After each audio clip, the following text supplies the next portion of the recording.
Week 8 Alternative Media.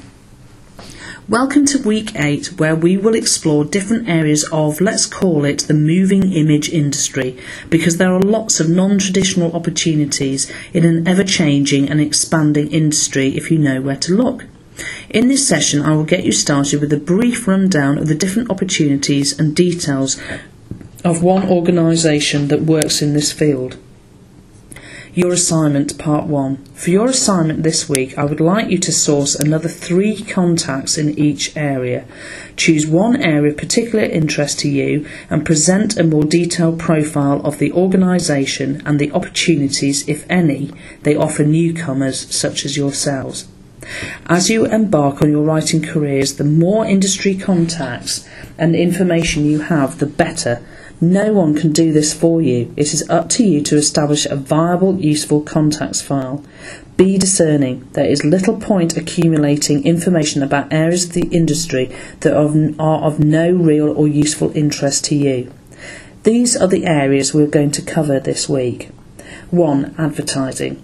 2. Comedy sitcom and sketch writing. 3. Micro-budget features. 4. Short film opportunities. 5. Online content. 6. Children's drama and young people's drama.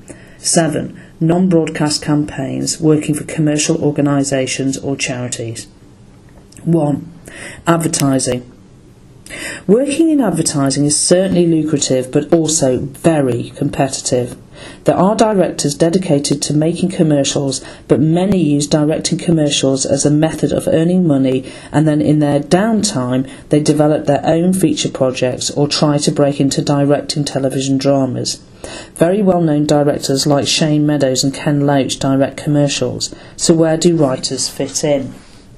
Let's first look at the chain of command. The client wants a commercial made for their fair trade coffee.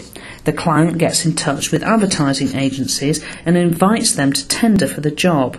The advertising agency, working with in-house or freelance copywriters and freelance directors, will develop the concept for the commercial and pitches the idea to the client. Sometimes directors employ ghostwriters to work for them on the concept for the commercial. If you are strong on simple and effective concepts that are highly visual, then copywriting in advertising could be for you. Contact bikini.com. 2. Comedy. Situation comedies and sketch writing. Everybody loves a good comedy, and if you have a well-polished funny bone, this could be a wonderful area for you. Situation comedies. It all began with radio comedy that had audience giggling in their sitting rooms, cheering them up during the Second World War and spawning rebellious radio comedians such as Spike Milligan and his groundbreaking The Goon Show. Spike Milligan is arguably the grandfather of modern British comedy. Without Spike Milligan there would be no Monty Python and in turn no Little Britain. Spike Milligan devised surreal sketches and scenarios that ridiculed the status quo with his radical imagination and extraordinary sense of the bizarre. Spike Milligan wrote 1 script per week, which was recorded in front of a live audience on Saturdays, a gruelling schedule by anyone's standards. In the 1960s, television comedy really took off, with giants of comedies such as Tony Hancock and the satirical sketch show That Was the Week That Was. This show was the first comedy show that teased and provoked those that trod the corridors of power.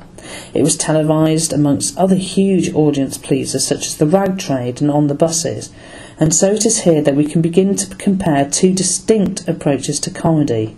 Comedy, it appears, either confirms the status quo or it debunks it. It seems in the 1950s and 60s it was the working class comedies, the rag trade was set in a factory, and the eponymous On the Buses that celebrated British society whilst their university educated colleagues challenged authority. In the 1970s we relied on Monty Python and Alf Garnett, and to a much lesser extent the Goodies, to shake things up.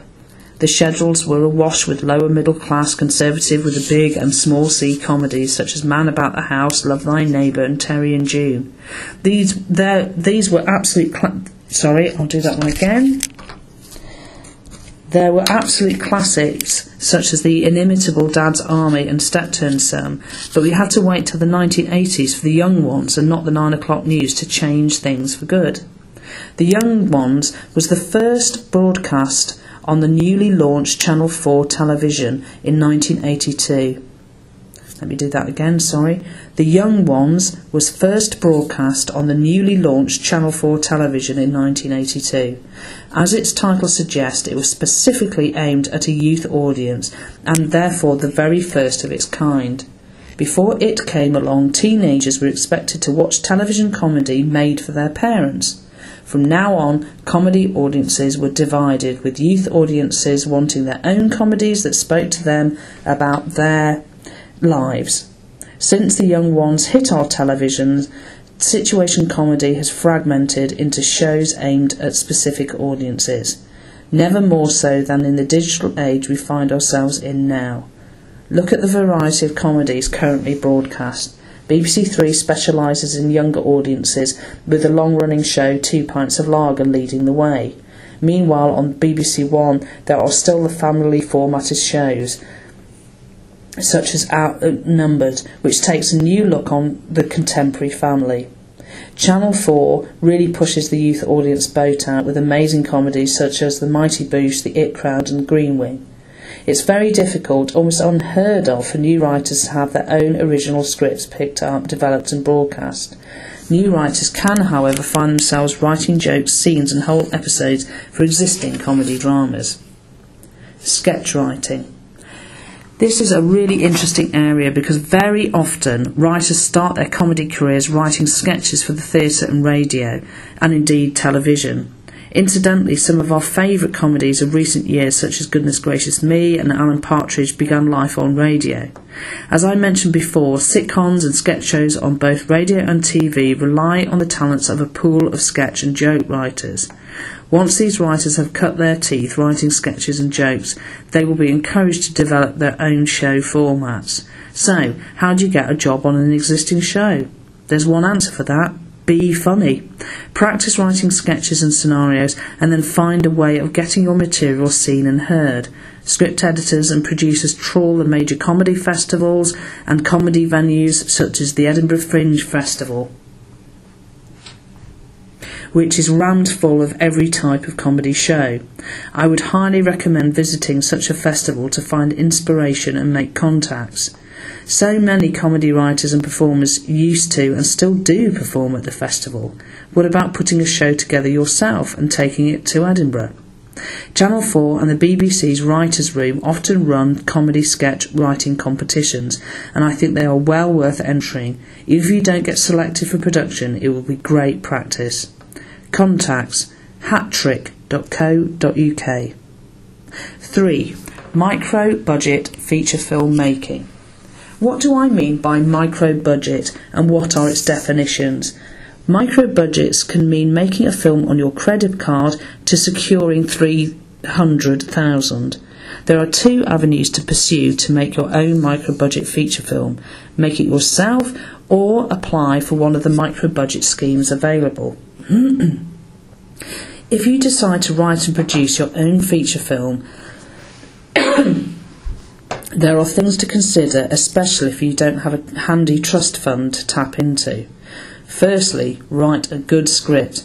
Again, sounds obvious, but it is by far the cheapest part of the filmmaking process, so don't rush it in your eagerness to get into production. It has got to be good. Not only for your creative integrity, but also, practically speaking, it is much easier to cast your actors, recruit your crew, beg favours from equipment hire companies, and secure distribution if your script is good. If it is good, everyone will want to be associated with it, and they won't mind taking a cut in their fees or even working for free. Secondly, don't do it on your own. Find a good producer. Remember how I said in our first session, your producer is your best friend, and this certainly applies to micro-budget filmmaking. Your local film council office will be able to help you with sourcing producers. The type of producer you are looking for will have an affinity and understanding of the script and rock-solid industry contacts so she or he can secure the very best deals in equipment hire, stock purchase and post-production, and so on. Think very, very carefully before putting your own money into a film production. The chances are you will not recoup your investment in monetary terms. With a bit of luck and a lot of hard work, the finished film might indeed launch your career. There are many precedents, such as Shane Meadows, there's that name again, and the makers of London to Brighton. I also know of a documentary maker who makes his films using his credit card and then recoups the costs and indeed makes a profit through worldwide audience-specific DVD sales. This is an excellent model to follow, and so it stands to reason that the lower your costs, the quicker you will recoup. There are a few useful and very positive schemes that fund micro-budget feature film finance. Film London offer one such opportunity called Microwave, an annual scheme that funds features to the tune of £60,000 with the expectation that the producer will find the rest of the money in-kind contributions. This is an annual scheme with an autumn deadline for applications. Whilst a cash budget of £60,000 is absolutely tiny, the scheme provides ongoing support, mentoring and training, so you're not alone. The interesting thing about micro-budget filmmaking is you have some opportunity to be bold and independent. The bigger the budget, the greater the financial risk, the more the financiers want control. Turn away from the Hollywood output and explore European films such as 4 months, 3 weeks and 2 days, and see how different their films are. Very visual, very character-led, with much less emphasis on star vehicles and high concept ideas. Contact filmlondon.com for short film opportunities. Personally, I absolutely love writing short films. I'm currently writing my 3rd feature script with every hope that it will go into production, but I think I will always want to write short film scripts and see them brought to the screen. Little gems, which is how I see them, an art form in themselves. It is not possible to make money from short films. They are distributed through online short film websites, national and international film festivals and television broadcasters, none of which offer money to show your film apart from possibly television broadcast, and then it is a tiny amount, so say £150. But the important thing is your film gets seen. Festivals are a wonderful opportunity because you are showing your film to an audience that appreciates the form. Internet websites are wonderful too because the audience size can run into the hundreds of thousands. Furthermore, short films are a very effective calling card used to elicit interest in the work and feature film ideas of the makers. It is extremely rare, although not impossible, for writers, directors and producers to secure finance for a feature film without first proving their abilities by making at the very least one short film. Short films, like micro-budget feature films, can be made through a variety of schemes and opportunities, or by funding it yourself, and the same rules apply. If you have never written or made a short film before, I advise you to attend a practical short course on the subject. Even if it is only your intention to write short film scripts, by finding out how a short film gets made, what is possible and what isn't, really helps when writing a short script. I would also recommend watching as many short films as possible, preferably on the big screen at a festival, because you'll get to meet the filmmakers too. Contact ukfilmcouncil.co.uk for short film opportunities and contact details for your local film development agency. Online content. The beauty about online content is it's cheap to make and easy to upload. One of the most talented and celebrated online film makers, Tiffany Shlain, made her award-winning film The Tribe using Barbie dolls and archive footage. Most experiments are writer-directors or work in writer-director teams. They use cheap and readily available cameras and lights, edit using domestic software, and upload easily onto the web, setting up their own websites or using YouTube or MySpace or dedicated film sites as a means of showing their productions. They make money through sponsorship deals and for selling links to other websites. Online content is hugely popular, with more people looking at their computer screens than their television screens today. Filmmakers can and do enjoy a high profile sometimes, and are included at the major international film festivals, and have a lot of interest from the industry, the critics and the viewing public. In the summer I spoke with Hammer Films, who have recently produced Beyond the Rave, a horror film presented exclusively online and in 20 parts. They state that writing and shooting schedules are very fast. They need writers and filmmakers who can work under pressure and quickly. Horror is certainly as popular online as on the big screen. It's worth having a look at Lance Weiler's Head Trauma 2. Anyone interested in writing horror scripts should thoroughly explore all online opportunities. Online producers work quickly, organise independent screenings, are excellent at generating word-of-mouth interest, and are quick to respond to the changing audience appetites. Some producers are trying to work together to raise finance for a portfolio of projects. This has yet to really take off, but it's worth tracking. They operate by everyone joining and paying a membership fee. If enough members join, then there is a big enough pot of money to fund, for example, a feature film or a number of shorts. The members then vote for the film they'd most like to see get made. For this to work, the organisation needs a lot of members, and the prospective filmmakers need to lobby hard to ensure that they win the vote. If you're interested in writing online content, remember it must be low budget in its concept. One of the most popular online dramas consists of a teenage girl talking to camera in her bedroom. It must be audience or genre specific. Youth programming is an absolute obvious genre to focus on, so is comedy, horror and animation. You must also remember that your work will be viewed on the very small screen. Have a look at the following for inspiration. Tiffany Schlein, M. Strange, Lance Weiler and all other online filmmakers.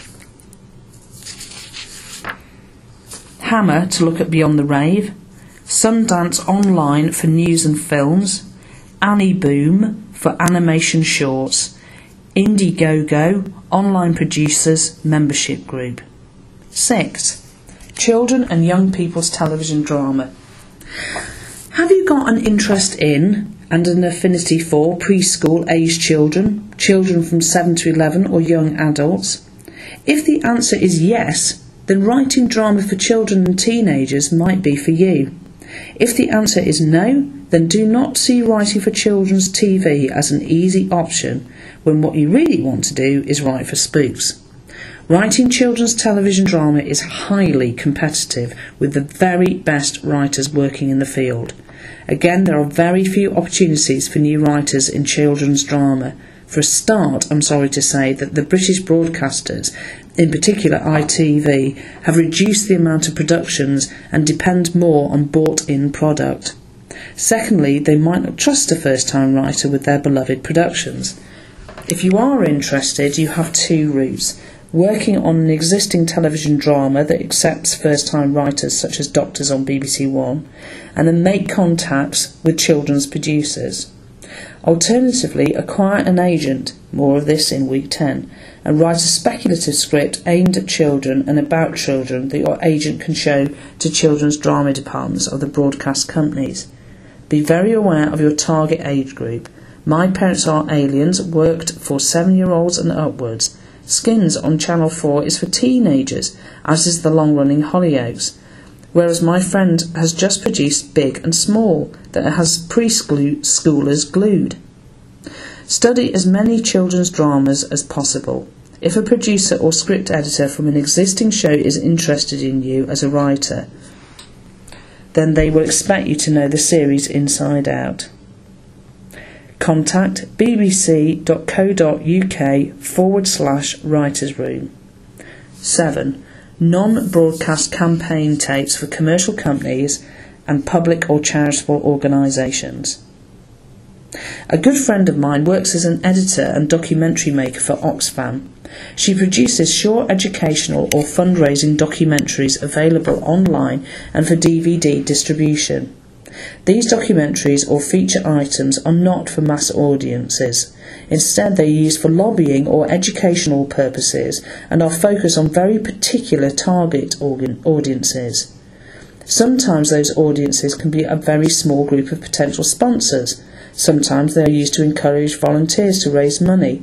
Sometimes they will be used as awareness raising for teachers and school children. Organisations such as Oxfam need the talent of copywriters and documentary producers to devise documentary and factual programme ideas. If you are interested in this area, you must find out if the charity you are interested in produces moving image material. Secondly, find out the editor or chief producer and send them your CV and an appropriate sample of your work. All sorts of charities are using moving image material, say the Children and the National Trust, to name but two. Working for commercial companies operates in much the same way as working for a charity. There are corporate companies that make infomercials for a variety of clients. A producer here in the southwest, for example, makes all the moving image material for the Royal Navy. I used to work for Oxford University Press in their video department, who made very high quality videos mainly for the English language teaching tapes.